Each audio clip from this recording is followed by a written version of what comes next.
आप लोगों का 50 हो गया। नहीं भाईजान, हम दोनों का नहीं, मेरा बताओ कितना हुआ। भाई मेरा भी दे दो ना। नहीं, मैं तुम्हारे पैसे नहीं दे सकता, जब भी देखो तुम्हारा जेब खाली रहता है। ये लो मेरा।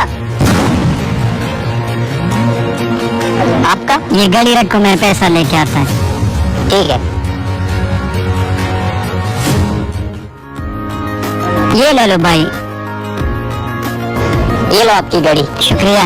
वैसे आपका दोस्त सच तो बोल रहा था, वो हमेशा आपका पैसा देता है। आप क्या काम नहीं करते हो क्या? मैं काम तो करता हूँ लेकिन बचता नहीं। मैं आपको एक वजीफा ना बताऊं जिससे आपका जेब हमेशा भरा रहेगा? हाँ हाँ बताओ ना।